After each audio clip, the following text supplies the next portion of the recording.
வார்த்தை ஏதும் பேசிட தோணல வாழ்வே இனி நீ தாண்டி காலம் அது பேசுற மாதிரி நானும் என தாரண்டி மொத்த சன்மம் ஒன்று போக கொஞ்சம் பாரண்டி.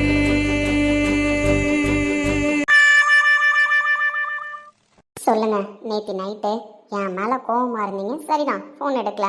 ஆனால் நேற்று நைட்டு என்ன பண்ணீங்க? நான் கோவமாவே போய் தூங்கிட்டேன் பட்டர்ஃப்ளை. தூங்கிட்டீங்க அப்படிதானே? பொய் சொல்லாதீங்க. பொய் சொல்றதுக்கு அப்புறம் தனியாக பனிஷ்மெண்ட் கிடைக்கும். நீ சொன்ன வார்த்தை அப்புறம் தப்பு தானே? எப்படிப்பட்ட வார்த்தை? நான் உங்ககிட்ட தப்பான எண்ணத்தோடய வந்தேன். அப்படிதான் இருக்கும் எனக்கு. ஏன்னா உங்களுக்கு எனக்கும் கல்யாணம் பேசி வச்சு இன்னும் 10 மாசம் ஆகல, புரியுதா? 10 நாள் தான் ஆகியிருக்கு. அப்படி இருக்கும்பொழுது நீங்க வந்து அட்வான்டேஜ்லாம் எடுத்துட்டு எனக்கு அப்படிதான் இருக்கும். இப்படிலாம் நீ பேசுறதுக்கு வாழ்நாளுக்கும் பக்கத்துலேயே வரக்கூடாதுன்ற மாதிரி இருக்கு. அந்த அளவுக்கு ஒரு வார்த்தையை சொல்லிட்டு நியாயம் பேசாதன்னா? டாபிக்கை சேஞ்ச் பண்ணாதீங்க. ஃபர்ஸ்ட் நேற்று நைட் என்ன பண்ணீங்க அதை சொல்லுங்க.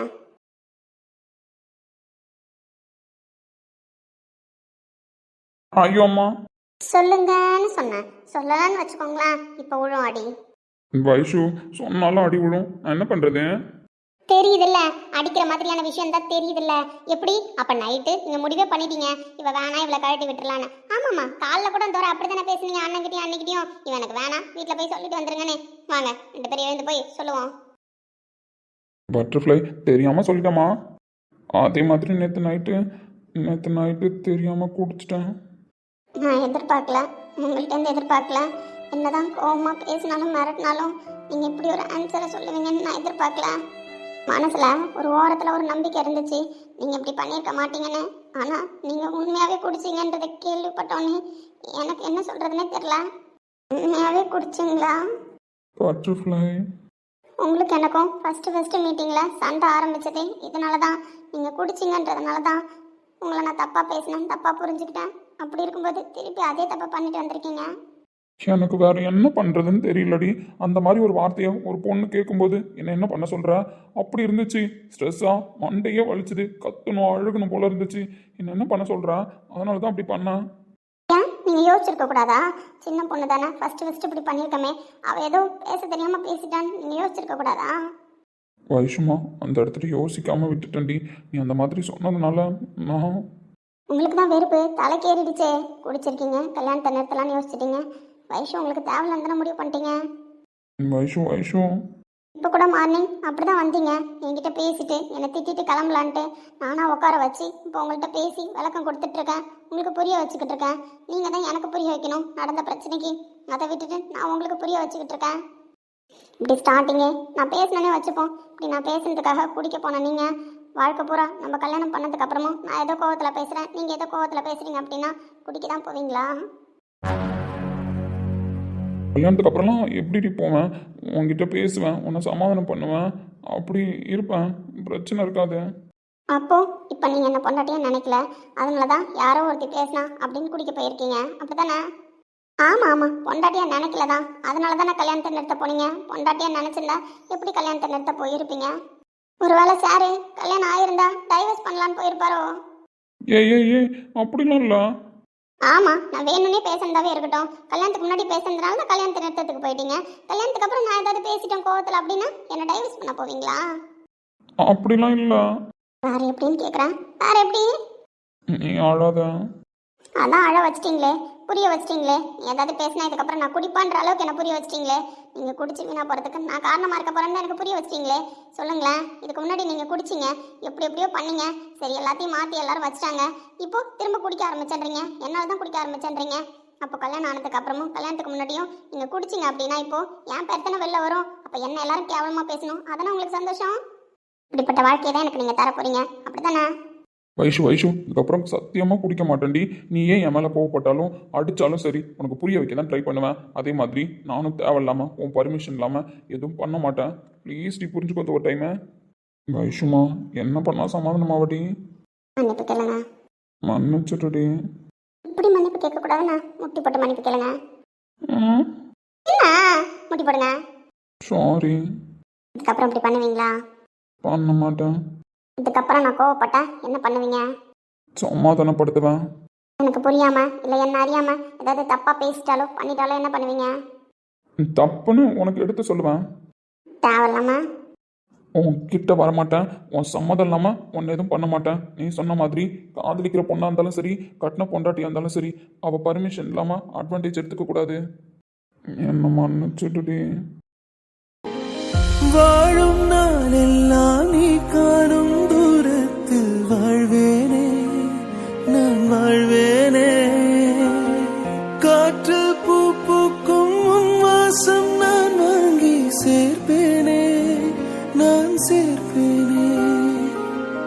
வீட்டில் மன்னிச்சிட்டேன். ஏந்திரிங்க. என்ன மன்னிச்சிட்டிங்களா? மன்னிச்சிட்டேன். நீ அந்த மாதிரி நான் பண்ணோன்னே தெரியாமல் தான் வார்த்தையை வச்சுட்டேன். தெரிஞ்சேன்னு நீ கஷ்டப்படுத்திருப்பியா? உண்மையாகவே தெரிஞ்சு நான் உங்களை கஷ்டப்படுத்தலை. அந்த டைமில் என்ன பண்ணுறதுன்னு தெரியாமல் தான் வார்த்தையை விட்டுட்டேன். சரி, நம்ம 2 பேரும் இதை மறந்துடலாம். ஒன்றும் பிரச்சனை இல்லை. நான் கிளம்புவா. ம்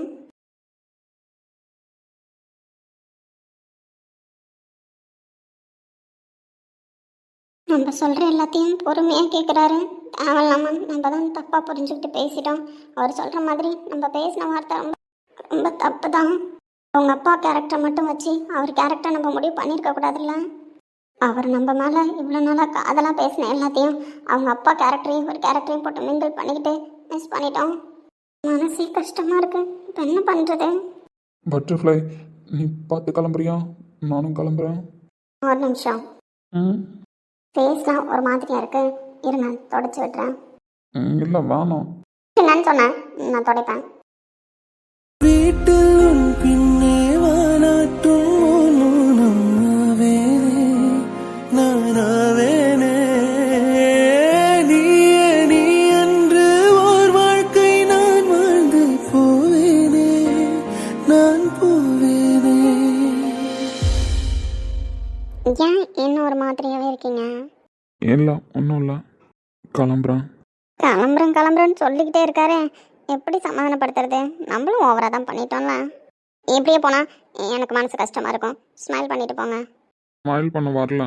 அதான் 2 பேரும் பண்ண தப்புக்கு சாரி கேட்டுட்டோம்ல, அப்புறம் என்ன? இல்லை, நெக்ஸ்ட் டைம் நல்லா பேசுகிறேன். எனக்கு ஒரு மாதிரியாக இருக்கு, நான் கிளம்புறேன். சரியான டியூப் லைட்டு தான். நல்லா பேச வரோன்றத கூட தெரிஞ்சுக்காம பேசுது பாரு. பேசினா ஒரே வழியாக பேசும், பேசலன்னா ஒரே வழியாக பேசாது போல. இது என்ன பண்ணுறது இப்போ? பார்க்க பாவமாக இருக்குண்ணா. இவ்வளோ நேரம் நான் கொடுமை பண்ண மாதிரி இருக்கு. நீங்கள் இந்த மாதிரியே ஃபேஸ் வச்சுட்டு போகிறதே போதுமா? இது போதுமா? போதும். அப்புறம் எப்போவுமே என்னை பார்த்துட்டு போகும்போது ஒன்று சொல்லுவீங்களே, அது மறந்துட்டீங்களா? சொல்லுவேன். அதான் என்ன சொல்லுவீங்க? என் பட்டர்ஃப்ளை எப்போவும் ஸ்மைல் பண்ணிக்கிட்டே இருக்கணும். பட்டாம்பூச்சி எப்படி படபடப்படான்னு பறந்துக்கிட்டே இருக்கும், அதே மாதிரி என் பட்டர்ஃப்ளை எப்போ பார்த்தாலும் படபடப்படான்னு பேசிக்கிட்டு சந்தோஷமாக இருக்கணும்னு சொல்லுவேன். ஷோ, அதெல்லாம் ஓல்டு டைலாக். என்ன ஸ்டார்டிங்கில் பேசினேன், அதுக்கப்புறம் பேசுனீங்க. யோவா? அப்படிதான் சொல்ல முடியும். ஐயோ தான். புரியல, நான் என்ன சொல்லுவேன்? சரியான டியூப் லைட்டு தான். நம்ம கிளம்புவோம். ஏய், எனக்கு எதுவும் ஞாபகம் இல்லை. அதுவும் நீ இப்போ இப்படிலாம் பேசணுன்னே எனக்கு எதுவுமே ஞாபகம் இல்லை. இல்லாமலே போட்டோம், ஒன்றும் பிரச்சனை இல்லை. லாஸ்ட்டாக கூட இதை பற்றி பேச வந்து தான் அந்த மாதிரிலாம் ஆகி இஷ்யூ ஆச்சு. ஞாபகம் இருக்குல்ல? அதை தான் இப்போ கேட்க வந்தேன். நீ பேசினா ஒரே வழியாக பேசுவேன், இல்லைனா மொத்தமாக டியூப் லைட்டாக இருப்ப போல. நான் போகிறேன்ப்பா. லாஸ்ட் டைம் என்ன பேச வந்து இந்த மாதிரி பிரச்சனையாச்சு? எப்போவுமே நான் போகிறப்ப என்ன சொல்லிட்டு போவேன்? என்ன சொல்ல வரான்னு புரியலையே. இவ கோவப்பட்டதுனால நம்மளுக்கு இன்னும் மண்டையில் அடிப்பட்ட மாதிரி எல்லாம் மறந்து போச்சு. சீனியர் கிளம்புங்க. அப்போலேருந்து நான் கிளம்புறேன்னு தான் சொல்கிறேன். ஆனால் நீ தான் ஏதோ சொல்ல வர. ஆனால் என்னன்னு தான் எனக்கு புரிய மாட்டுது. நான் எதுவும் சொல்ல வரல, நீங்கள் கிளம்புங்க. ஏதோ ஏதோ ஒன்று எனக்குள்ளே நுழைந்து ஆயுள் ரேகை நீளச் செய்கிறதே. என் பட்டர்ஃப்ளை ஏதாவது ஒரு சூழ்நிலையில் எப்படியாவது என் நெஞ்சில் ஒரு டைம் சாஞ்சிட்டு போயிடணும். அப்படி தான் நான் சொன்னேன் லாஸ்ட்டாக. அதை தான் இப்போ சொல்ல வந்தியா? ஆமாம் வைஷு, என்னால் ஒன்றும் புரிஞ்சுக்க முடியலடி. ஏன்னா டோட்டலாக நேற்று வேறு மாதிரி பேசினேன். இப்போ என்னை கூப்பிட்டு சமாதானமும் படுத்தியிருக்க. ஆனால் சமாதானப்படுத்திட்டு அப்படியே போகணும் இல்லாமல் இவன் ஒரு மாதிரி அப்செட்டாக இருக்கான். திரும்ப இவனை நார்மலாக நம்ம தான் சரி பண்ணணும் அப்படின்னு சொல்லிட்டு பேசுகிறேன். நான் குடிச்சதுக்கு வேறு எந்த பொண்ணாக ஏதாவது இருந்திருந்தால் வேறு மாதிரி ரியாக்ட் பண்ணியிருப்பாங்க. வீட்டில் சொல்கிறேன், நீங்கள் குடித்தது தப்பு, திருப்பி கேவலமாக அப்படி இருக்கீங்க அப்படின்னு இவ்வளோ பிரச்சனை நடந்திருக்கும். ஆனால் நான் மார்னிங் எங்கள் அண்ணா அன்னிக்கிட்ட கல்யாணத்தை நிறுத்துங்கன்னு வேகமாக தான் கத்தி சொன்னேன். அவங்க முன்னாடி சொன்னதை நீனும் லைனில் இருந்துட்டு கேட்டேன். உன்னை மெச்சூர்டாக ஹேண்டில் பண்ணணும்னு நினச்சேன். நானே காலையில் இப்படி கேவலமாக நடந்துக்கிட்டமேன்னு நீ பேசுனதுக்கப்புறம் ரொம்ப கில்ட்டியாக ஃபீல் பண்ணுறேன். ஆனால் மெச்சூரிட்டியே இல்லைன்னு நினச்சா உனக்கு இவ்வளோ மெச்சூரிட்டி இருக்குது, மெச்சூர்டாக நடந்துக்கிட்டேன்னு நினச்சேன் எனக்கு மெச்சூரிட்டே இல்லாமல் இருக்குன்னு புரிய வச்சுட்டேன். இப்போ கூட நீ இப்படிலாம் பேசுறது நான் சமாதானமாகணுன்றதுக்காக தான். நான் சமாதானமாகிட்டேன். எனக்கு எதுவும் வருத்தம் கிடையாது. எனக்கும் கிருஷ்ணா சீனியரை பிடிக்கும். அது எந்த அளவுக்குன்னு எனக்கு சொல்லவும் தெரியல, உங்களை மாதிரி லவ்வை வெளிப்படுத்தவும் தெரியல. ஆனால் பிடிக்கும். நீங்கள் சோகமாக இருக்கிறது எனக்கு கஷ்டமாக இருந்துச்சு, அதனால தான். கல்யாணத்தை நிறுத்திடுவேன், இந்த பொண்ணு எனக்கு வேணாம் அப்படின்னு சொல்கிறது ரொம்ப பெரிய வார்த்தை. அதுக்காகலாம் நீ என்கிட்ட சண்டை போடலை. நேற்று நடந்த இன்சிடெண்ட்டை எனக்கு புரிய வைக்க தான் ட்ரை பண்ணேன். இப்போ நான் சோகமாக போகிறேன்னு என்ன சமாதானப்படுத்த தான் நினைக்கிறேன். என்ன நீ புரிஞ்சு வச்சுக்கிட்ட அளவுக்கு கூட இப்போ நான் உன்னை புரிஞ்சுக்கலன்றதை நினைக்கும் போது மனசு கஷ்டமாக இருக்குடி. இப்படிலாம் பேசி சென்டிமெண்ட் சீனி யாரும் கிரியேட் பண்ண சொல்ல சீனியரை, ஓகேவா? டிப்பாவி சென்டிமெண்ட் சீனை கிரியேட் பண்ணிக்கிட்டு இருக்கேன். அப்படி கிரியேட் பண்ணிக்கிட்டு இருக்கீங்க. அப்புறம் வேற எப்படி மேடம் இப்போ நான் சமாதானப்படுத்துறது? அடுத்து கொடுக்க போகிற 7 கிஃப்ட்டில் 7 கிஃப்ட்டும் என் வயசு மனசுக்கு பிடிச்ச மாதிரி இருக்கும். நான் இப்படிலாம் பேசிட்டேன்றதுக்காக கிருஷ்ணா சீனியர் பேசுறதுல எந்த குறையும் வைக்கக்கூடாது. 3 கிஃப்ட் கொடுக்கும்போது என்கிட்ட எவ்வளோ லவ்வோட பேசினாரோ அதை விட அதிகமான லவ்வோட என்கிட்ட பேசணும். நீ கிஃப்ட் கொடுக்கும்போது ஓவர் எமோஷ்னலாக பேசுனதுனால தான் இப்போ சண்டே வந்திருக்கு தெரியுதா? இந்த மாதிரி ஓவர் எமோஷ்னலாக பேசினா அப்புறம் அட்வான்டேஜாக ஒரு சிலதெல்லாம் பண்ண வேண்டியது தான் வருது. அதுக்கு நான் என்ன பண்ணுறது? என்னோட எமோஷன்ஸை கண்ட்ரோல் பண்ண முடியல. நீ தான் அதுக்கு வேற நேம் வைக்கிறியே. ஆனால் சீரியஸாக நீ நினைக்கிற மாதிரிலாம் இல்லடி. அதுவும் ஒரு லவ் தான். என் வயசு மேலே நான் வச்சிருக்கிற லவ், என் பட்டர்ஃப்ளை மேலே நான் வச்சிருக்கிற ஆசை, அவ்வளோதான். அந்த ஸ்டேஜை தாண்டி நான் வேற என் லிமிட் எதுவும் கிராஸ் பண்ண மாட்டேன். எனக்கு புரியுது. தேங்க்ஸ். சரி கிளம்புவா. கிளம்பு. டியூப் லைட்டு இன்னும் புரிஞ்சுக்காத மாதிரியே பேசுது பாரு. ஒரு வாட்டி நெஞ்சில் சாஞ்சிட்டு போன்னு சொல்லும். இப்போ இவ்வளோ வாய் பேசி திரும்ப இவ்வளோ சமாதானம் பண்ணியும் நெஞ்சில் ஒரு வாட்டி சாஞ்சிட்டு போறியாடின்னு கேட்குதான்னு பாரு. இப்போ நம்மளுக்கு நெஞ்சில் சாயணும் போலலாம் இருக்கு. வைஷுமா, நீ இப்படிலாம் பேசுனதுக்கப்புறம் உன்னை நெஞ்சோட சாச்சு வச்சுக்கணும் போல தான் இருக்குது. பட் அப்படி கேட்டால் நீ திரும்பவும் என்ன தப்பாக முடிவு பண்ணிடுவேன்னு பயமாக இருக்குடி. எனக்கு புரியுது, நான் தப்பாக நினச்சிப்பேன் தான் நீங்கள் கேட்காம இருக்கீங்க. ஆனால் உங்கள் கண் பார்வையிலே அந்த ஏக்கம் எனக்கு புரியுது. இவ்வளோ இப்போது ஒரு டைம் நம்ம நெஞ்சோட சாச்சுக்கணும்னு நீங்கள் ஆசைப்பட்றீங்க. நீ நார்மலாக இருந்திருந்தால் கூட பார்வைக்கு என்ன அர்த்தம்னு இப்போ நான் கண்டுபிடிச்சிருவேன். ஆனால் நம்மளுக்குள்ள ஸ்டார்டிங்கே சண்டை ஆனதுனால இப்போ உன் பார்வைக்கான அர்த்தத்தை புரிஞ்சுக்கிறது கரெக்டாக தப்பான்னு எனக்கு தெரியலடி. சரி என்ன டியூப் லைட் ஆகிட்டீங்க சீனியர் இப்போ? டியூப் லைட்டா? ஆமாம், கையை விடுங்க, நான் போகிறேன். சீனியர் ஆசையை பொண்டாட்டி நிறைவேற்றுவீங்களா? சீனியர் ஆசையை பொண்டாட்டி நிறைவேற்றணும் அப்படின்னா சீனியருக்கு ஒரு பனிஷ்மெண்ட் உண்டு. பட்டர்ஃப்ளை என்ன சொன்னாலும் சீனியர் கேட்கறதுக்கு ரெடி தான். அதுக்கு முன்னாடி சீனியர் நெஞ்சில் ஒரு டைம் என் பட்டர்ஃப்ளை சாஞ்சிட்டு போகணும். நான் என்ன லவ் பண்ணலையே உங்களை. பரவாயில்ல, சீனியர் லவ் பண்ணுறேன்ல, அதனால நெஞ்சில் சாஞ்சிக்கலாம், தப்பில்ல. தேங்க்ஸ். எதுக்கு? இந்த மரமண்டிக்கு உரைக்கிற மாதிரி எடுத்து சொன்னதுக்கு, இவ்வளோ போல்டாக வந்து நீ இப்படி தான் இருக்கணும்டான்னு சொன்னதுக்கு. கிருஷ்ணா சீனியர் எனக்கானவர்னு தோணுச்சு, அதனால தான் அவர் அந்த உரிமையை எடுத்துக்கிட்டாருன்னு தோணுச்சு. உரிமையை எடுத்துக்கிட்டது தப்பில்ல, பொண்டாட்டியோட பர்மிஷனை வாங்கிட்டு எடுத்துக்கணும் அப்படின்னு சொல்லி கொடுக்கணும்னு தோணுச்சு. காலத்துக்கும் தப்பு சரி என்னன்னு சொல்லி கொடுத்து என் கூட லைஃப் லாங் ட்ராவல் பண்ண அப்போ பட்டர்ஃப்ளை ரெடி தான், அப்படி தானே? அப்படின்னு சொல்லலாம். அப்போது நேரம் உங்கள் நெஞ்சில் சாஞ்சிக்கலாமா? கட்டிக்கொண்டு கைகள் கோர்த்து தூங்க சம்மதம், உன்னை மட்டும் சாகும்போது தேட சம்மதம். பட்டர்ஃப்ளையை பைக்கில் கூப்பிட்டு போய் ட்ராப் பண்ணட்டுமா? வேணாம். பட்டர்ஃப்ளை அட்வான்டேஜ் எடுத்துக்கிறேன்னா? எதுவுமே லிமிட்டோட இருக்கிறதுல தப்பில்ல. அந்த லிமிட்டை மீற மாட்டீங்கன்னு நினைக்கிறேன். என்னை கூப்பிட்டு போய் விடணும், அப்படிதானே? ஆமாம். இந்த ரோடு எண்ட் வரைக்கும் என்னை கூப்பிட்டு போய் விடுங்க. ஆனால் பைக்கில் இல்லை, நான் சொல்கிற மாதிரி. இங்கே எப்படி கூப்பிட்டு போகணும்? அதுக்கு முன்னாடி எனக்கு ஒரு ப்ராமிஸ் பண்ணுங்கள். எந்த ரீசனுக்காகவும் எதுக்காகவும் எவ்வளோ ப்ராப்ளம் வந்தாலும் லைஃப்பில் இதுக்கப்புறம் அந்த குடியை கையில் தொட மாட்டேன்னு. சீரியஸாக இனிமேல் நினச்சி கூட பார்க்க மாட்டேன். அதட்டி சொல்லியிருந்தா கூட என் மண்டையில் ஏறி இருக்காதுடி. இப்படிலாம் நீ சொல்லும்பொழுது நான் கண்டிப்பாக பேச்சுக்கு கூட மீற மாட்டேன். என் பட்டர்ஃப்ளை பாசமாக திருத்தினா தான் இவன் மண்டையில் ஏறும்னு சொல்லிட்டு எப்படி கண்ட்ரோல் பண்ண ட்ரை பண்ணுறா பாரு. இதுக்கு பேர் கண்ட்ரோல் பண்ணுறது கிடையாது. நம்மளுக்கு பிடிச்சவங்க நல்லா இருக்கணும்னு நினைக்கிறது, நம்ம கூட வாழ போகிற லைஃப் பார்ட்னர் நமக்கு பிடிச்ச மாதிரி இருக்கணும், நல்லா இருக்கணும்னு நினைக்கிறது. சரிங்க மேடம், இப்போ நான் எப்படி கூப்பிட்டு போய் விடணும்னு சொல்லுங்கள், நான் கூப்பிட்டு போய் விடுறேன். உப்பு மட்டும் தூக்கிட்டு போகணும். அடியே, யாராவது பார்த்துட்டான்? நான் கல்யாணம் பண்ணிக்க போகிற பொண்ணுன்னு சொல்லுங்கள், ஏன் பட்டர்ஃப்ளைன்னு சொல்லுங்கள், ஏன் பொண்டாட்டின்னு சொல்லுங்கள். வைஷுமா அநியாயத்துக்கு மாறிட்டடி. பரவாயில்ல, மாறினா போகிறேன். என் கிருஷ்ணா சீனியரோட லவ் மொத்தமாக எனக்கு மட்டும் வேணும். உனக்கு மட்டும்தான், வேறு யாரும் இதில் வர முடியாது. இந்த சூழ்நிலையிலையும் எதுக்காகவும் யாருக்காகவும் என்னை விட்டு தர மாட்டீங்கல்ல? விட்டு தர மாட்டேன். ஆசைலாம் உள்ளே இருந்திருக்கு. ஆனால் நேற்று நம்ம 2 பேரும் சண்டை போட்டதுக்கப்புறம் தான் அதை நான் ரியலைஸ் பண்ணேன். கொஞ்சம் கொஞ்சமாக எனக்குள்ளே வர ஆரம்பிச்சிட்டிங்க. ஆசையெல்லாம் வளர்த்து விட்டுட்டு திரும்ப ஏதாவது கல்யாணத்தை நிறுத்தினான்னு பேசுனீங்க, அப்புறம் பாருங்கள். சாரிடி அப்படி சொன்னதுக்கு, இதுக்கப்புறம் சொல்ல மாட்டேன். சாரி, தூக்குங்க. போனால் என் நாட்களை வண்ணம் பூசி தந்தவளும் நீதான். துள்ளல் இல்லா என் பார்வையில் துண்டில் மீனாய் வந்தவளும் நீதான். எத்தனை நாள் பார்ப்பது, எட்டி நின்று காய்வது. கள்ளக்கூறல் பாடல் உள்ளே ஓடுது. கண்மூடி காதோரம் பாடுது. நெஞ்சில் மாமழை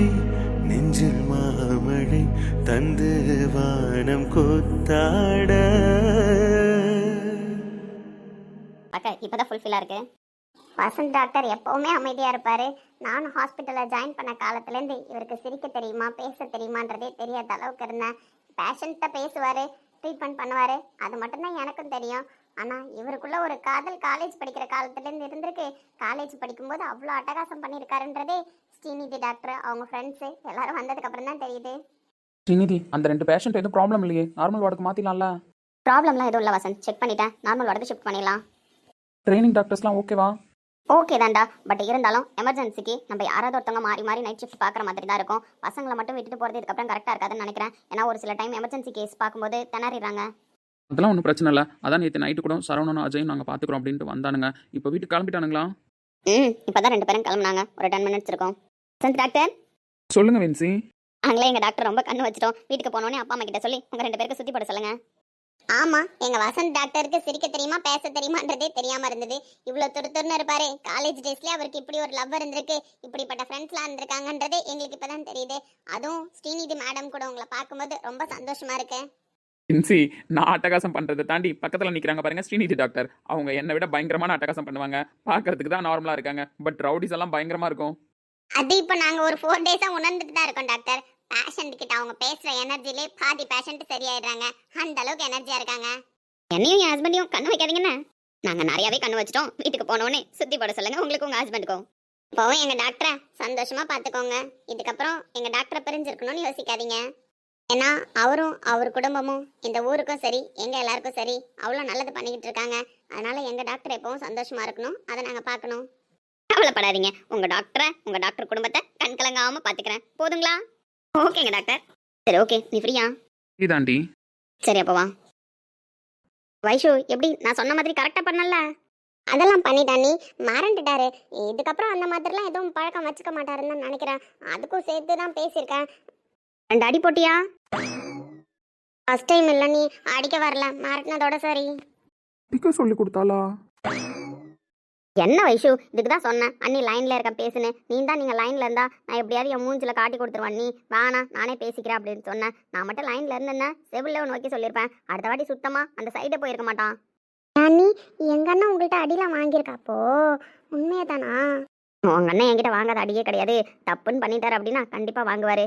அதெல்லாம் அடிச்சுக்கிட்டு தான் வாழ்ந்துட்டு இருக்கோம். ஒன்றும் பிரச்சனை இல்லை. சரி, அண்ணி சொல்லி கொடுத்த மாதிரி எப்பவும் போல்டா இருக்கணும்னு. லவ் கொடுத்தா வாங்கிக்கோ, உன்னால லவ் திருப்பி கொடுக்க முடியும்னா கொடு. ஃபுல்ஃபில்லாக லவ் பண்ணு, ஹாப்பியாரு. ஓகே? சண்டை போடுற நம்ம கிட்ட தான் சாரி இருக்கு, சண்டைக்கான சொல்யூஷன் இருக்கு. ஸோ அதை நீ கரெக்டாக மெயின்டைன் பண்ணு. அண்ணி மாதிரி எங்கேயாவது லைஃபை கோட்டை விட்டுட்டு உட்காந்துடாத. ஓகேவா? கிருஷ்ணா நல்லவன் அப்படின்னா கட்டியமாக பிடிச்சிக்கோ. சரிங்க அண்ணி. ஃபோன் வைக்கட்டுமா? அவளுக்கு ஏண்டி அடிக்கலாம் சொல்லி கொடுத்தேன்? லவ் பண்ண மட்டும் சொல்லி கொடுக்கணும். லவ் பண்ண சொல்லி கொடுத்தா அந்த லவ் மட்டும் அவ கொண்டு போய் கொடுப்பாளா? ஏன் நீங்களாம் தப்பு பண்ணா திருப்பி அடிக்கிறதுக்கு யார் கற்று தர்றது? அதான் சேர்த்து அதையும் கற்றுக் கொடுத்தேன். லவ் பண்ணவும் கற்றுக் கொடுத்துருக்கேன், அடிக்கவும் கற்றுக் கொடுத்துருக்கேன். என்ன அவளை போல்டா மட்டும்தான் ஆக்க சொல்லியிருக்குன்னு? போல்டாக்குறதுல தான் இதுவும் வருது. போல்டா இருக்கிற பொண்ணு அடிக்கிறதுல தப்பு கிடையாது. அதுவும் ஆப்போசிட்ல இருக்கிற பையன் புருஷனா இருந்தாலும் சரி லவ்வரா இருந்தாலும் சரி தப்பு பண்ணா அடிக்கதான் செய்வோம். அன்பா சொன்னா திருந்தல அப்படின்னா அடிச்சாதான் திருந்துவாங்க. அப்படின்னா அடிக்கத்தான் செய்ய முடியும். வேற என்ன பண்ண முடியும்? உன் கூட செட்டு சேர்ந்துருக்கா, என்ன ஆக போறானோ தெரியலையே கிருஷ்ணா. அதெல்லாம் நல்லா தான் இருப்பான். அம்மா என்ன பிளாக் அண்ட் பிளாக்ல வந்திருக்க, ஸ்மார்ட்டா இருக்க. பேஷண்ட் வெளில வெயிட் பண்றாங்க, நான் கிளம்புறேன். அடே வசந்த், இப்போ ஸ்ரீநிதிக்கு பிளாக் அண்ட் பிளாக்ல என் வசந்தை பார்த்தவொடனே என்னென்னவோ தோணுது தெரியுமா?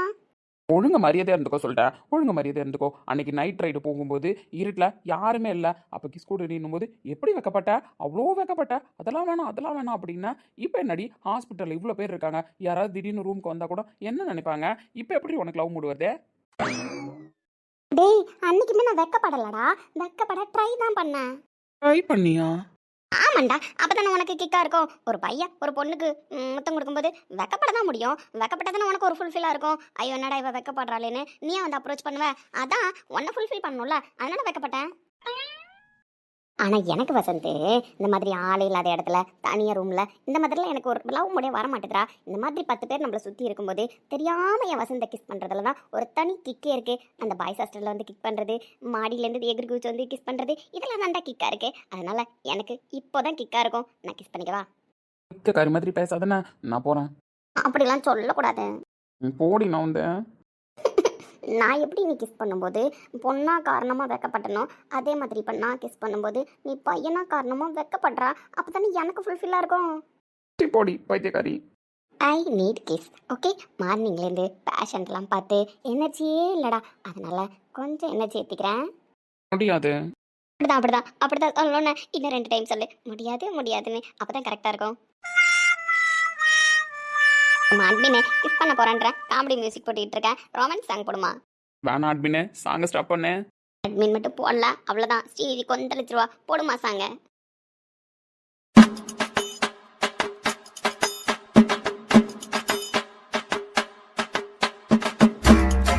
ஏன் என்ன விட்டுடி, யாராவது வருவாங்கடி. வசந்த் சுமாரு. மென்மையாய் மெல்ல நகரும் எந்த நாட்குறிப்பில் வன்மையாய் நீயும் வந்து சேரும் மாயம் என்னவோ செய்கிறாய் நீ என்னாயுள் எல்லைகள் போலாகிறாய். காந்தமா என்னை ஈர்க்கும் உந்தன் அன்பு இன்று சாந்தமா என்னை கட்டி போடும் ஜாலம் என்ன. எப்படி சமஸ்டாங்கா? பைத்தியக்காரி, ஏன்டி இப்போ அப்படி பண்ண? அப்படிதான் கொடுப்பேன். இறங்குடி கீழே. அப்ப நீ ஒரு கிஸ் கொடு, இறங்குறேன். முடியாது, இறங்கு. அண்ணத்துலயாச்சும் கொடுடா. ஆமாஜி இருக்குடி உனக்கு அம்மாஞ்சின்றதுக்கு. போனா போதுன்னு விட்டு வச்சிருக்கேன் பத்தியா. சரி அதை பத்தி அப்புறம் பேசலாம். கூட முதல்ல ம். ஒன் தான் கொடுத்துருக்கா. இன்னும் டேய் ஹாஸ்பிட்டல் ரீ, இறங்குடி. முடியாது கூட. ம், ம். போதுமா, இறங்குடி. லவ் யூடா வசந்த் சீனியர். லவ் யூ டி ஸ்ரீநிதி. கிரேன் கூரடி பெண்மையே, வாழ்க்கை போகும் தோறும் நீயும் நானும் போக வேணும். எந்த நெஞ்சு கூடி ஆசை தோன்றுதே. நீ எந்த பாதை என்றும் நானும் உந்தன் நீதி என்றும் காதல் காதுக்குள்ள வந்து ஓதுது. ஓ யாஞ்சி. அம்மா வசந்தே, பொண்ணு பார்க்குற ஃபங்க்ஷன் வைக்க போகிறாங்களாம். ஃபஸ்ட்டு ஃபங்க்ஷனா? அப்படி இருக்கும்போது நான் சாரீலாம் கட்டிக்கிட்டு காஃபிலாம் எடுத்துக்கிட்டு வெக்கப்பட்டுக்கிட்டே வந்து உனக்கு காஃபி கொடுக்கணுமாமே, அப்படியா? அந்த மூமெண்ட்டுக்காக தாண்டி நான் வெயிட்டிங்கு. எங்கே அந்த மாதிரி ஃபங்க்ஷன் வைக்காமல் போயிடுவாங்களோன்னு நானே ஃபீல் பண்ணேன் தெரியுமா. நல்ல வேலை வச்சுட்டாங்க. நீ வெக்கப்பட்டுக்கிட்டே வந்து அதுவும் தலையை குனிஞ்சிக்கிட்டு காஃபி எடுத்துக்கோங்க அப்படின்னு சொல்கிற மூமெண்ட்டை நான் பார்க்கணும்டி. ஏண்டி கொஞ்சமாச்சும் வெக்கம் இதெல்லாம் வருதாடி உனக்கு? இப்போ கொஞ்ச நேரத்தில் என்ன எப்படி ஆக்கிட்டா? டேய் வசந்த், எப்படிடா நான் அப்பெல்லாம் பண்ணுறது? என்ன ஃபங்க்ஷன் இப்படி மாற்றிக்கலாமா? மாப்பிள்ளை பார்க்குற ஃபங்க்ஷன்னு நீ வேணா எனக்கு காஃபி கூட, நான் வாங்கிக்கிறேன். மாப்பிள்ளை பார்க்குற ஃபங்க்ஷன் இருக்குது. அப்படி மாப்பிள்ளை பார்க்க வரும்போது பொண்ணை கூப்பிட்டுட்டு வரமாட்டாங்க. பொண்ணு பார்க்க போகும்போது மட்டும்தான் மாப்பிள்ளையே கூப்பிட்டு போவாங்க. அப்போ மட்டும்தான் பொண்ணு மாப்பிள்ளைக்கு காஃபி கொடுக்கும். மற்றபடி மாப்பிள்ளை வீடு பார்க்க வரும்போதெல்லாம் சும்மா பொண்ணு வீட்டிலேருந்து வந்து தான் பார்த்துட்டு போவாங்களே தவிர பொண்ணெல்லாம் கூப்பிட்டு வர மாட்டாங்க. அதனால இந்த சீன்லாம் இனிமேல் ஆகாதுன்னு நீ தலையை குனிஞ்சிக்கிட்டு புடவை கட்டிக்கிட்டு வெக்கப்பட்டுக்கிட்டே வந்து எடுத்துக்கோங்க காஃபி அப்படின்னு நீ சொல்லியே ஆகணும். அதை நான் கேட்டே ஆகணும். என் ஸ்ரீநிதி வெக்கப்படுறத நான் ரசிச்சே ஆகணும். வசந்த் உன் ரசனெல்லாம் கரெக்டு தான்டா. ஆனால் எனக்கு வரணும்ல. எனக்கு அப்படிலாம் வராதுடா. அதெல்லாம் வரும்னா எப்படிப்பட்ட பொண்ணுக்கும் வெக்க வரும்? 10 பேரை பார்த்துட்டு அதுவும் நம்மளை கல்யாணம் பண்ணிக்க போகிறவன் அந்த 10 பேருக்கு நடுவில் உட்காந்துருக்கும் போது அவனை பார்க்கும்போது அந்த தருணம் கண்டிப்பாக என் ஸ்ரீநிதிக்கு வெக்கம் வரும். அவள் வெக்கப்படுவா. அதை நான் பார்க்க தானே போகிறேன். வேக்கம் வரலண்ணா. ஃபஸ்ட்டு புடவையை கட்டிக்கிட்டு நடந்து பழகுடி. சரவண கல்யாணத்தில் தான் பார்த்தனே, 1 ஃபீட்டில் அந்த சாரியை விட்டுக்கிட்டு நீ நடந்த நடைய. நோட் பண்ணியா? காமெடியாக நடந்தல்ல. எல்லாம் நோட் பண்ண. பொண்ணு நடக்கிறதுக்கான எந்த நடையும் அதில் இல்லை. அப்படி ஒரு நடை, சேலையை தூக்கி பிடிச்சிக்கிட்டு அதுவும் அந்த ஸ்டெப்ஸ் ஏறும்போதெல்லாம் மண்டபத்தில் வேற லெவலு. அஸ்வின் அந்த மேரேஜில் அதை விட வேற லெவலில் நடந்தீங்க. செம்ம காமெடியாக இருந்துச்சு தெரியுமா. என்ன பண்ணுறது, சிரிப்பை கண்ட்ரோல் பண்ண முடியாமல் தான் இருந்தேன். உனக்கே தெரியுதுல வசந்த் என் நடைய பற்றி. அப்படி இருக்கும்போது இந்த ஃபங்க்ஷனை கொஞ்சம் ஸ்டாப் பண்ணலாம்ல. அடி ஸ்ரீநிதி, நானும் எஸ்டிமா பாவன்னு சொல்லிட்டு பாட்டிக்கிட்டலாம் கேட்டேன். பாட்டி ஏற்கனவே பார்த்த பொண்ணு மாப்பிள்ள தானே, எதுக்கு பாட்டி இந்த ஃபங்க்ஷன்லாம், அதுவும் நம்ம வீட்டில் டெய்லி சுற்றிட்டு இருக்கிற புள்ள, இது எதுக்கு பார்த்துக்கிட்டுன்னு கேட்டேன். பாட்டி தான் சொன்னாங்க, உனக்கு வரப்போகிற பொண்டாட்டி பொண்ணா லட்சணமா ஒரு நாள் கூட இருக்க மாட்டா, அன்னைக்காச்சும் அவள் பொண்ணா இருக்கிறத நாங்கள் பார்க்கணும், அவளை வெக்கப்பட வைக்கிறதுக்காக தான் இந்த ஃபங்க்ஷனே அப்படின்னு பாட்டி சொல்லிட்டாங்க. அதை கேட்கும்போது எனக்கும் ஜாலியாக தான் இருந்துச்சு. சரி பாட்டி பண்ணுங்க அப்படின்னு சொல்லிட்டு வந்துட்டேன். ஏன்டா அப்படி பண்றீங்க?